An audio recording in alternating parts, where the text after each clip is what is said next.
Okay, good afternoon, everyone. Welcome to the weekly take on the market. It is Friday, November 15th, around 1:25 Pacific time. I will be your host. My name is Scott St. Clair. I'm the manager of the Premium Product Group here at Investors Business Daily. Take a moment to read the disclaimer. Not licensed. Can't tell you what to buy, what to sell, what to hold. Nobody at IBD is licensed.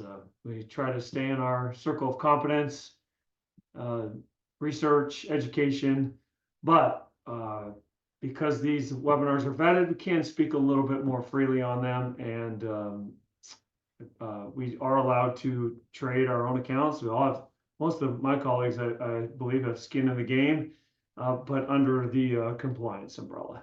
So it's a great place to work if you like to invest your own money. It's one of the perks. Okay, enough of that. Oops, I lost that slide. I keep doing this. So we'll do the same routine: the markets, industry groups, stocks to watch, and quote of the week. Gotta find that slide back. I was listening to, I think it was on YouTube, not a podcast, but Tom McClellan was on like a space. They used to do these Twitter spaces. But now I don't know if Twitter Spaces still exist or anything. And they may, but this was, I found this on YouTube. But he had a lot of charts. It's a pretty good listen. I liked it. I mean, I'm kind of a junkie for it, but I thought this chart was interesting. The AD line, how he basically had said that the NASDAQ advanced decline line is worthless because of the way that the indexes are structured. And that's one thing that makes beating the indexes tough. One of the good things about the way the indexes are structured is they add to their winners and they cut their losers. So that Amazon becomes a bigger and bigger portion of the index as it goes up. Nvidia and Peloton or whatever might be in there becomes less and less important as it goes down. So that's the right strategy for all aspects, and it's one of the things that I think the Russell does wrong. It's just the way it's built is they have to take out the ones that get large. How do stocks get large? Well, they go up almost always because they've done good things, and so stock goes up, they become larger, and then they have to take them out. Although I think they did take out SMCI at a very good price, so maybe that was a good sell because they took that one out just in time. But in general, they take them out as they get bigger and because of just the size restrictions. Anyway, so this is a great chart on the NASDAQ advanced decline. It's gotten worse and worse and worse for years and years and years. So sentiment, to me, sentiment is pretty extreme. Everyone got pretty bulled up on the election, and maybe that matters 3, 9, 12, 18 months from now, 24 months from now. But in the short term, it just felt like it was pretty exuberant. There were some signs. I know some people said that, and I saw on Twitter, people I follow that I respect, and they said they felt like their take was that sentiment is muted. I just have to respectfully disagree. I've seen just a few things like DXYZ because it has a piece of SpaceX, it's going up 50% a day. ARK has started to come back. We'll pull up a chart of that. Bitcoin, right or wrong, there's definitely a speculative element to Bitcoin, just roaring higher. That coin. There was a coin named after the squirrel, the peanut squirrel. It's called PNUT, I guess. I mean, look, this stuff I just kind of stumble upon on Twitter. I saw a guy with a screenshot. He made, I don't know if it's real, but he made like $2 million on this peanut coin. It's a coin named after this squirrel that was taken in New York, that whole story. Sometimes I just feel old and antiquated. I'm a dinosaur because, why aren't I trading peanuts? Risk 5,000 to make, 500. Of course, I would never make $1 million in a peanut coin because I would cut it way too loose. But that's very, very speculative. Everybody has to know that. What else is out there that seems pretty speculative? I saw somebody talked about Koreans had put the most amount of money into tech stocks, Korean money, in like the last 25 years or something. Now, how do they track that? How do they find that? I don't know. But these are just like these little things that I get input on that have just the tiniest bit of weighting. But when they're all on one side of the boat, then the boat is overweighted. And to me, it's overweighted on the sentiment that the market's going up. So this is the back to this chart is consumer confidence survey. And I think I talked about this last week, but I didn't have the chart. So this is a really cool chart. I love this chart. You can see the shaded areas. Those are recessions. What happens, right? People get negative at or near the lows of recessions. As a general rule, the market comes out of recessions and runs. So you have the 1990 recession. Consumer confidence was fairly low, around 28. Expectations. These are the confident, like where do you expect stock prices? In 2000, you can see it was pretty low, which is kind of interesting. It spiked and then it made another low in like 03, probably right around when the bull market started, right? 03 was the eBay trade that Bill had. Then you have the great financial crisis, 07, 08, 09-ish. Really bad. Like nobody expects stocks to go higher. It's the greatest buying opportunity in forever, right? So I just have a hard time with the people saying, well, this is the start of a new bull market. I'm not saying it can't be, but the evidence suggests otherwise when I see charts like this. Now, this is just one data point, but look at that. Boy, if this was reverse, then I would say let's go. Let's get ready. Let's get ready to buy stocks and maybe give them some room, hold them a lot longer. That would be how I would want to handle it. So a great chart. Let's see how it plays out. Only time will tell. So this was somebody I follow on Twitter. The Short Bear posted this chart. Interestingly, he posts trades and he seems to make more money long. I always be curious like why he chose that. I guess he's short being bearish which would be a bull, right? I guess maybe that's the trick.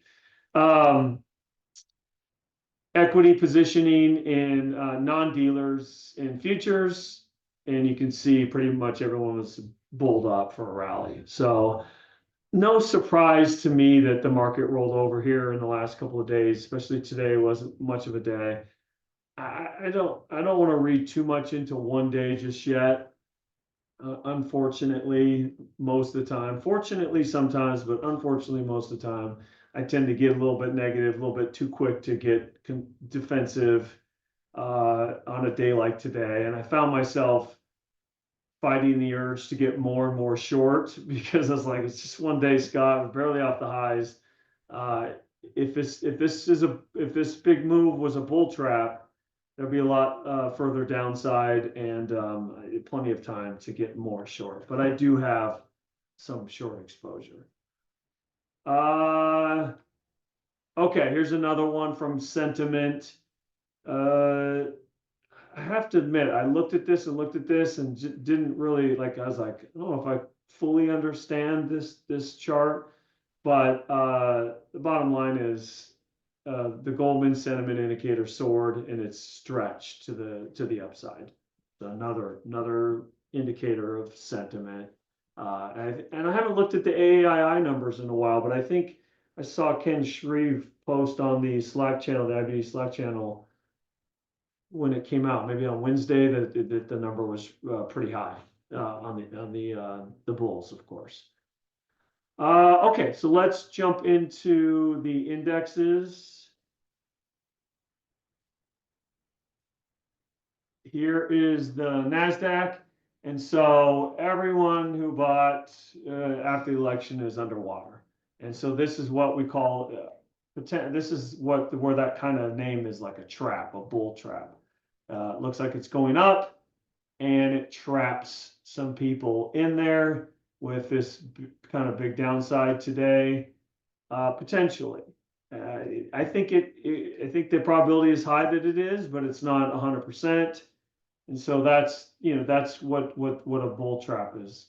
So like what would be like a bear trap, like something like this. Oh, it undercuts the low, it's undercutting the 200-day, everyone gets bearish and it quickly reverses. So the speed of the reversal is the key to the trap. It has to happen fast. They get in and then they can't get out so fast. Like, this is not like right here, that's not really what I would call a bear trap, because you have a number of days where you could have gotten out if you were bearish, you just were stubborn or something. So it's the speed with which it changes. That's the way I interpret it. What, right or wrong, I don't know what the Wikipedia or textbook definition of a bull or bear trap is, but that's just kind of how I think about it. So it feels like some people are trapped to the long side. Now, most of the money is done extremely well. This has been a really big bull market. So it's that kind of that short-term, fast, late to the game money that's trapped. If it goes a little bit lower, does something like this, comes underneath there, you got a little bit more money that's trapped. And then if it starts to come here, then you got a little bit more money that's trapped. So you get the idea on why it's kind of why buyers live at higher prices and sellers live at lower prices. So if you bought the S&P here, unless you're a trader like myself, you're not going to sell it like here. It's like, well, I didn't buy it, let's give the administration chance to do their thing, blah, blah, blah, blah, blah. And then it's like, boom, boom, boom, boom, boom, number of weeks, and the S&P is here. And it's like, oh, well, I guess they couldn't do what they thought they could, or what I thought they could do. Let's go ahead and sell it. And that's how it kind of builds on itself. And it works the other way as well. How can a stock like, I mean, I'm kind of off tilter, but how can Palantir do this, right? It's because all the buyers live higher. They're emboldened by the price going up. People hate to miss it. It's very difficult to watch something go up that you wanted to own. So if you wanted to own it at 45 and didn't, you probably pay 55. If you wanted to own it at 55 and didn't, you're more than willing to pay 59. It's just get me in no matter what, it's going higher. And you kind of get rewarded for it over and over until it ends. So you have also this, remember I talked about kind of this breakout that I was worried about. Like I really thought we push up in there and then come back in. And I don't know, it's sort of playing out that way. We'll see. Again, I'm not in any hurry to get super bearish, because if this is significant, there's downside. I can make a little bit of money. And if it's not, I don't want to get run over. I just don't need it at my age anymore. S&P, so you still have this breakout that's held fine. So this one is hanging by a thread, but very short term. So the S&P is holding up much better than the NASDAQ, which we've all noticed, because what has bothered me forever, well, I say forever, in the last handful of weeks to months, is that relative strength. So here we are at 18,680. Last time we were at 18,680, the relative strength line was way up there. That's a pretty good gap. You won't find too many gaps like that if you go back and study history on the NASDAQ versus the S&P. So that's a pretty good gap, and that's bothered me. Again, one data point, but it's out there. The Russell, IWM. So potential bull trap, right? Jumps up. Everybody who bought is underwater. We'll have to wait and see. I really think it needs to, if you think that it needs to go a little bit lower, but it has the potential for that kind of setup. What else is on the index side? Gold. I think gold is topped, at least short term. I mean, it's off 20 points off the high on this. This is the GLD. Silver. I think silver looks worse, actually, because it's more like a failed breakout. You see what happens? You get this, it breaks out. I actually bought silver. That I bought it here and got stopped the same day, and I bought it here and sold into it just because it didn't have a lot of conviction in holding it and keeping it. But for those that did, you're getting some trap money. What about China? I don't know. I'm sort of losing my love. I'm back to where I think China's uninvestable, which probably means it's time to roar to the upside. It's given back way too much of the gains. Now it went up probably more than it should have, and I use that term loosely, more than it should have, but uh, it would have been better if it a little bit more of a uniform move up, like more consolidation and time. It just looked like a giant short squeeze. I don't know if it was a short squeeze. I don't know who was short, but it just acted like one. And so it's not acting very good at all. Okay, Web. I had this trend line. I mean, I talked about that back below the moving average. I guess if you had to look at that, that's BABA. That's the leader. I mean, it's given back almost all of the gains. CDD. And I got off track here with stocks, but this is China. Just a total pass for me. Again, I'm back to just a total pass. All right. So what else is in the? Let's talk about like SMH. So I had this alert go off today and didn't quite break out, which is good if you're a breakout player because that means you didn't buy it. It's bad if you kind of snuck in there because if I really wanted it, I would have probably bought it right there. And again, back to that relative strength.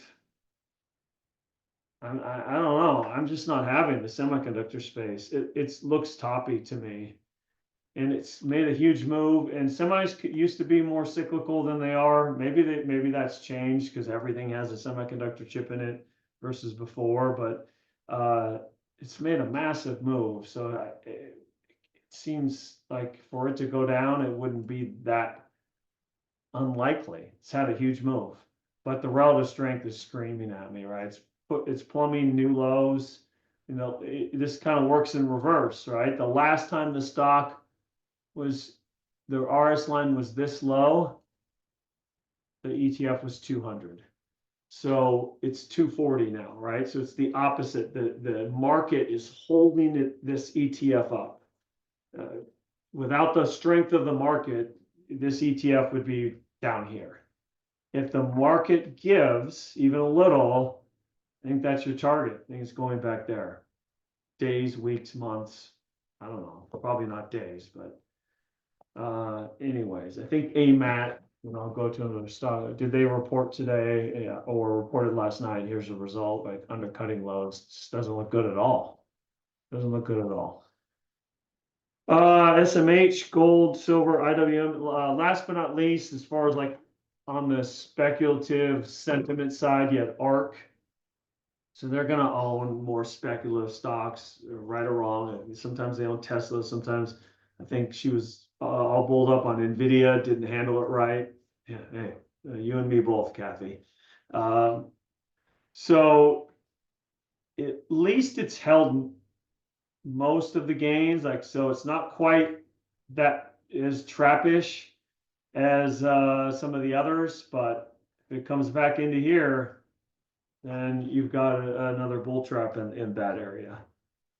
All right, indexes. Okay, so I think I saw on the Slack channel. I'm not sure what IBD is going to do. The markets teams go back to the S&P. I think that the Nasdaq closed below the 21, but the S&P didn't. The 21 is this pink one, so it's like right on there for the S&P. And I think they were saying if it closed below it, they were going to reduce exposure. And of course, what the market do, it closed right on it, but the Nasdaq did. So we'll see. Maybe they reduce the exposure from instead of what are we full at 80 to 100, they'll go down to 60 to 80. That's what I would do, but I'm not on the team, and again, I'll preface the fact that I'm probably too quick to do that sometimes. The boogeyman around every corner. I'm always worried about it sometimes. So probably why you don't want me on the team. I'd be moving that thing every hour, up and down the exposure. So okay, so market, I would say you have some stocks that are acting really good, and I'll go through some stocks that I think are the leaders, and then you have some stocks that you kind of these false starts, these fake outs. So it's a mixed bag. If you own Palantir, if you own App, if you own MSTR, it's like, what are you talking about, Scott? What's so bearish about those? If you own Kava, you're probably sorry you didn't sell the gap up. If you own A-Lab, like I did at one time, I owned A-Lab, and I tried to give it room, and it just collapsed in a half hour. So it's a mixed bag out there for that type of stuff. Industry groups, let's go there really quickly.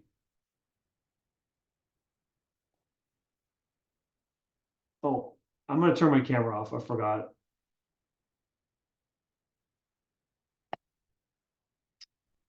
Oil and gas royalty trust. Number 1, telecom fiber optics. 2, telecom infrastructure. Actually, I don't know if the stock I own is in this group. We'll have to find out. Software education, financial, database, energy, alternative, other.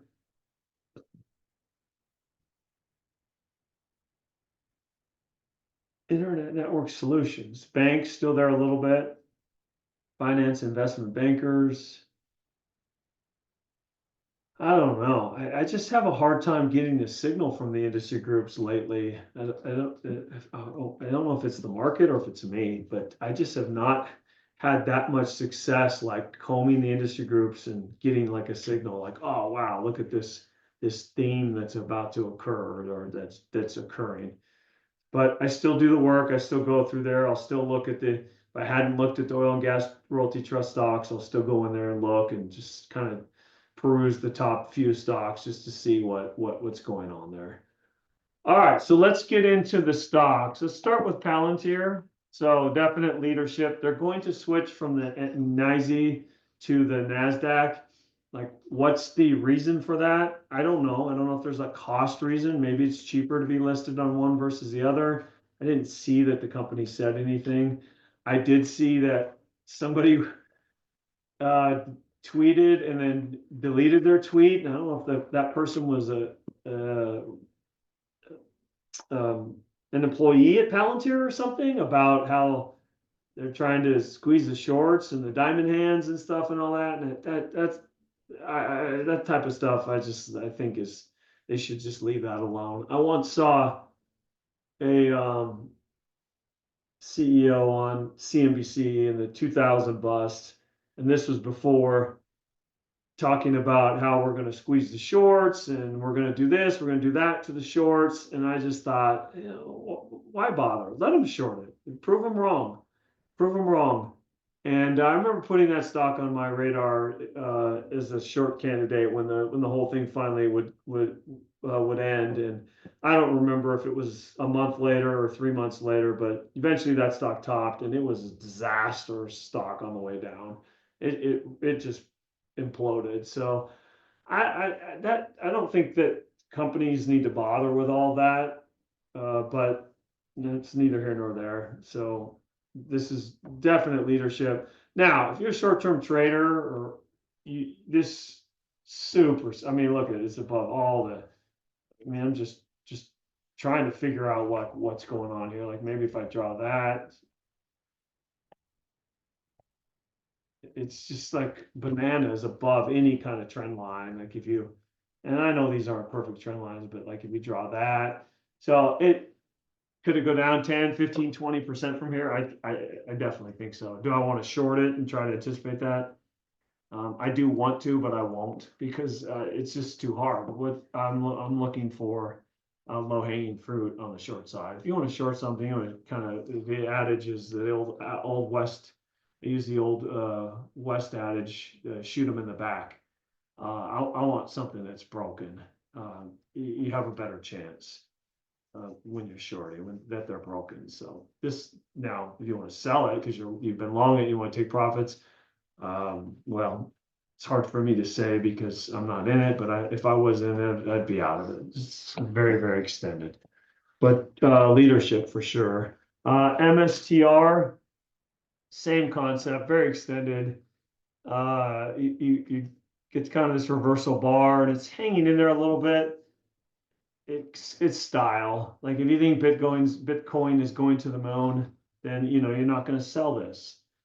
To me, Bitcoin is practically at the moon. I feel like it's landed. It's what, 85,000 or whatever the number is, but maybe it needs to print 100 because a lot of people want that 100. They want that 100 desperately. So maybe there's still upside in Bitcoin. Let's look at Bitcoin IBIT. It's really hard to argue with that kind of price action. Looks really strong. So maybe there is more upside. This one, this kind of this is why I sell. I take profits, and sometimes they go up without me and sometimes they don't. I don't remember if I sold here or here or here, but I remember it doing this, and I'm thinking, oh boy, here I go again. I'm out at 8.5, and the stock's on its way to 9, 10, 11. And it reversed hard on I feel like they reported their earnings in the middle of the day, but reversed hard, and so that's partly why you're just never going to get the top. But if you have some kind of strategy where you want to take profits, maybe just piece it out slowly, a third, or a quarter, because otherwise you're just going to hem and haw about it. And then now, if you didn't sell it at 9, you're really going to be kicking yourself at 8 and at 7, and who knows? I don't know if that's the end of the move or not. But those are the Bitcoins. This is a good example. This looks broken. I think the speculative fervor has been squelched a little bit in this area. So this needs time. And if you're in this one, I don't know. I mean, I sold it terribly on the way up. But it today was not a good day, obviously. KMI acting really good. This is one of the few stocks that I'm actually long. Look at the relative strength, up on the day. Breakout. It's just like very uniform. Like remember I talked about the uniform with the Chinese stocks. Like see how it goes up and then just sits there for a handful of days, then it goes up and then sits there, and you get this kind of little fake out, shakeout, but then it comes back really fast. Boom, boom, boom. And so maybe it just needs a little bit of that, but this is acting really well. YPF is another one. It's very stretched, and I have piecemealed out most of it, but this is another one that's acting very good in kind of that energy space.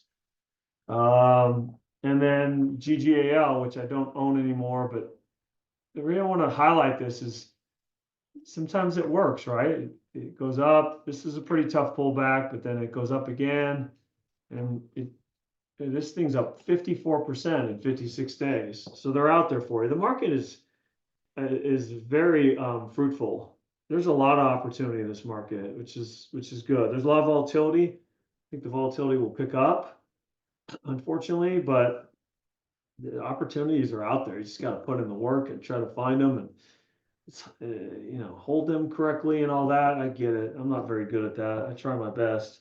It's hard, but they're out there. Hood acting really well. I guess this might be a crypto play as well. I know they're going to list some of these altcoins.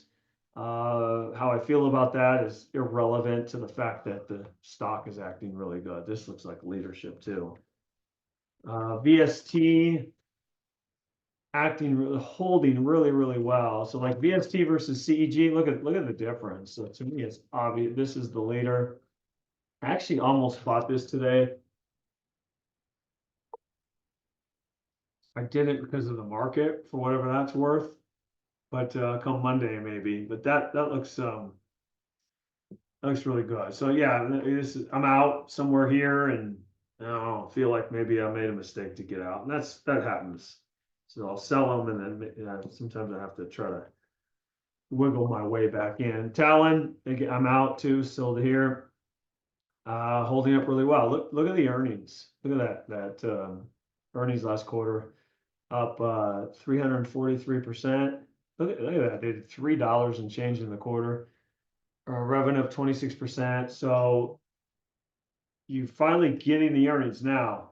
Market is forward looking, so it's going to look for more of that. The estimates are not all that fancy, that's for sure, but estimates are just that, estimates. They're the best guess of the street. It has gone a long way, and that's, it is up fourfold from the lows. So I keep that in mind. That's why it's kind of more of a trading stock versus a holding stock for me. But one of the leaders in that area. I know one of, so A-Lab.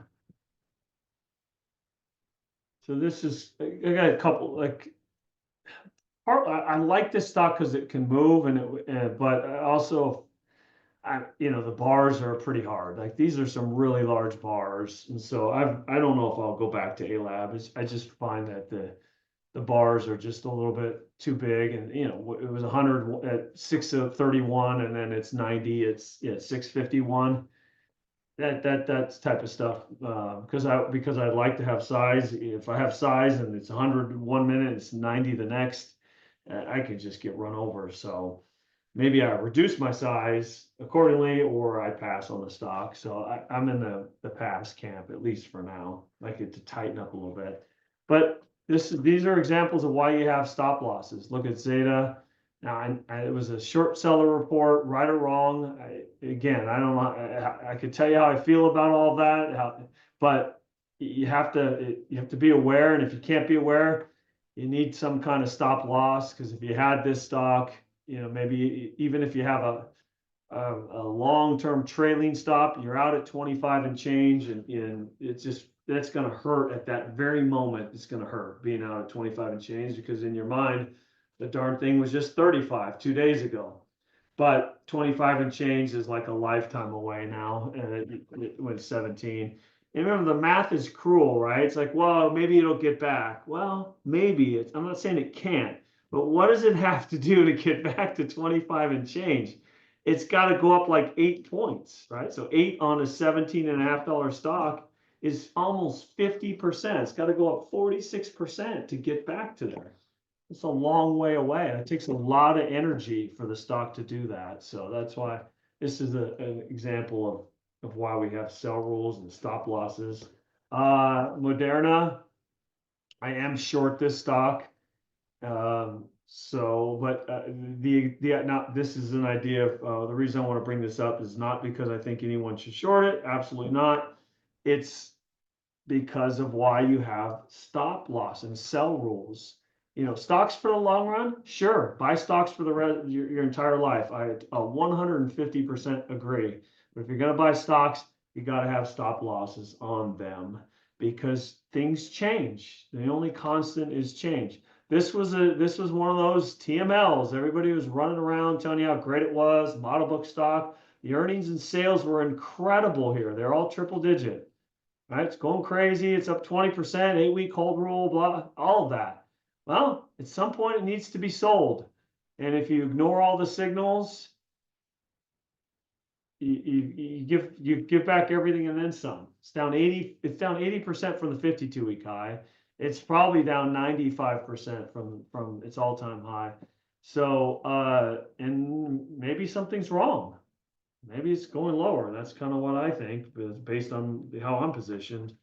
So they all look great. They're all going crazy. I remember the whole COVID bull market. There were so many of these, TMLs, these true market leaders, and that doesn't always last. Zoom, Peloton, Teladoc, Moderna was turned out to be one. I think the only one that, at least off the top of my head, that I could think of that actually was truly one of the greats and stayed was Tesla. Maybe there were some others that survived. I mean, like DocuSign. I remember doing a study on the stocks that broke out of the bull market in the COVID move. Let's put the index across the top. So here's the COVID break and the pullback, and look at DocuSign. Look at how strong it was. So true market leader at the time, for sure, went from 80 to 300, and now it's back at 80. Congratulations, you're still even. So sell rules. Sell rules, sell rules, sell rules. Somewhere, anywhere, you have to have them. Moderna was one of, okay. So gaps. Gaps are very difficult. They're occurring all over because of earnings season. Here's Beazer Homes, gap up, faded. How do you handle them? It's very difficult. I don't know any way to know which ones are going to keep going. Palantir keeps going. App kept going. Kava did not. Terrible reversal. So C Limited, I sold into the gap. Terrible reversals, giving back all the gains. I think whatever you do, you just do it all the time. So imagine you owned App, Kava, C Limited, and Palantir, and you never sell the gaps. You just say they're all going higher, Scott. Well, you still got Palantir, and you still have App, and they're doing awesome. But you've given back the gains in Kava, the potential gains, and oops, you've given back the potential gains in C Limited. But in the end, I think it'd be fine if they were all equal positions. I wouldn't mind that. I'd take that, those 4 trades. Or you sell them all, like I tend to do, almost mostly. About 75, 80% of the stocks that I'm in, if they gap up on earnings, I'm going to take some, if not all of them, off into that kind of strong, if it's a really strong gap, like what Kava did or what C Limited did. And once in a while, I'll try to keep some of something I think can go higher, but mostly I tend to sell into that. And I'm just going to keep doing that always. So for me, if I was in Palantir, it just hurts to be out at 50 with the stock at 66. If I was in App, oh boy, that hurts to be out at 250 when the stock's 290. But guess what? I'm out at 168. I think it opened to 168-ish or something there. I'm saved myself 25 points. And C Limit, I think I sold like 117. It's got like a great price. It just opened and it should just like was up like 3 points in like 15 minutes or something. Let me see if you can see kind of like, yeah, so it opened, sat there, and then it just burst up. And so then that's I'm still into it. Did I know it was going to pull back? No, I have no idea, not the slightest. But I'm just going to do that over and over and revisit it if I have to. UPST is another gap that just very strange. Like closed really well, and then it gapped down 2 days later. I don't know. That's kind of weird action, this stock. And then like Carvana, I think gapped up. So it had been running for a while and it gapped up. I'm just getting a little. This stock's incredible, the move it's made, but hanging in there as well. So I don't know I don't have the right answer to gaps. I think the answer is pick one side and do it always, and you take the good with the bad. But that's just my 2 cents. Okay, I think that's it as far as stocks. It was a lot, so it's a lot going on. The market's oh, I didn't talk about like the leader, the Nvidias of the world. So Nvidia, you have earnings, and I think it's going to be an important factor on how the market reacts, what the stock does. No idea, up or down. I don't know. The report could be great, and the stock could be down. I don't think the report can be bad and the stock can be up. Not for Nvidia. For other stocks, that can be the case, but it should be interesting to see how it plays out. Tesla is. He was up today, acting great. And, do anything with that one. Oh, I think I forgot to talk about core. So here, not quite like a gap, but that was the earnings. Stock closed so good on the after the earnings, and then just melted down next few days. I'm out of it. It's just can't. I just can't stomach that type of move. Apple. Let's look at the FANG index, which I always like to look at. So it had a pretty tough day today, down 8%, but this is triple leveraged. Okay, so keep that in mind as far as the 8%. And then the relative strength is poor, but again, triple leverage. So it's hard to go to like FANG S, which is not triple leveraged. Broke out here. It's off of the highs a little bit, but definitely a barometer for market behavior. SMH, FANG stocks for sure. That's where all the leadership has been. Okay, I think that should do it as far as that. All right, let's go to the quote of the week. Aaron Brown, he's a former risk manager, AQR Capital. He's been on a podcast before. I like listening to him. I think he teaches, or he used to teach as well. Poker. If you do like Aaron Brown poker theory or something, he has a class on poker theory that he taught at Yale or whatever that you can watch. But he says for risk managers, which he was at AQR Capital, he was a risk manager. Hedging is always a bad thing. If there's risk you don't want, then you get rid of it.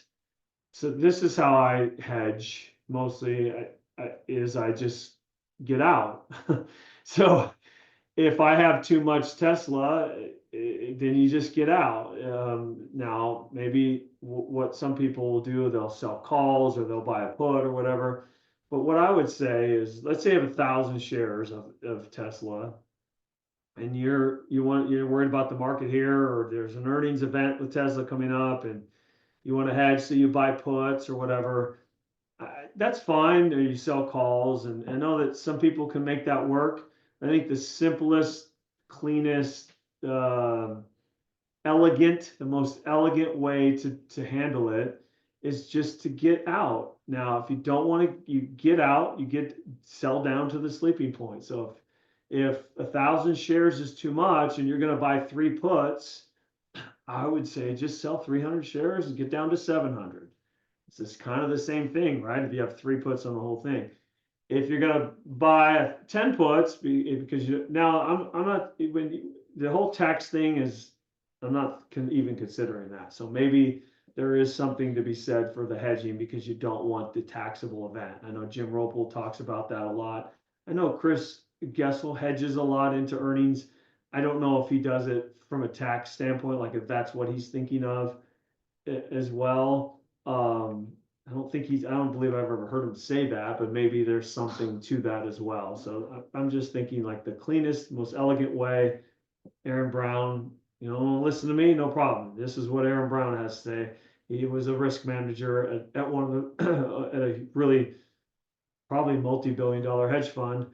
Hedging is bad because if let's say you're a long Tesla and you at your fund and you go to the risk manager and say, got a lot of Tesla, I think I'm going to short forward against it as a hedge, and they can do the math in the back and say, and I used a very extreme example to make it easy to see that you're not really hedged. Tesla and Ford, even though they're both car companies, totally different stocks. They're just going to act totally differently. So, or maybe you today, like let's say you were long the Nasdaq. You're long the Nasdaq like really big, and so you say, I'm going to short Palantir and Tesla here because I feel like the market's a little extended, and I want to hedge a little bit by shorting some of these high flyers, the Tesla and the Palantir. They're too high. I think I'm going to short those as a hedge against my Nasdaq long. And guess what? You got run over today. Got absolutely run over by a tank. Because you picked the wrong ones. You short Palantir and you short Tesla. Both those stocks were up today. I think Tesla was up. Yeah, it was up. So that's a hedge, right? Whereas what you should have done was just, you have 10,000 QQQs, sell 3,000 of them and go to 7,000. That's what the risk manager would say, most likely. You have too much exposure, Jim? No problem. This is what you do. Get out of a third of the position. Don't short Palantir and Tesla. And I just cherry picked a really perfect example, but that can happen. It's happened to me so many times where I thought I was hedged. I thought I was, how can I get run over? And I've manufactured these dream scenarios where, like right now, like to me, it seems like perfect to be long the S&P and short the Nasdaq. Like if give me $1 billion in a risk-free loan, I'm going to go long 500 million S&P and short 500 million NASDAQ because it's the divergence in the relative strength. And that could work. It could. But maybe I get run over. Maybe the NASDAQ, for whatever reason, turns. The NVIDIA numbers are great. And NASDAQ leadership takes over. And now I'm losing 0.5% a day from that type of hedge. That's what I think about hedging is I think most of the time you're better off just reducing your exposure if you feel like you have too much risk. So my 2 cents. All right. Okay. Well, contact us 800-831-2525, marketsurge@investors.com. Have a good weekend. Today is the 15th of November. Thanksgiving is still 2 weeks away, I believe, right? So I got one more video. I probably won't do one the Friday after Thanksgiving unless something drastic happens that week with the market. But we will see you guys next week. Have a good weekend. Bye-bye.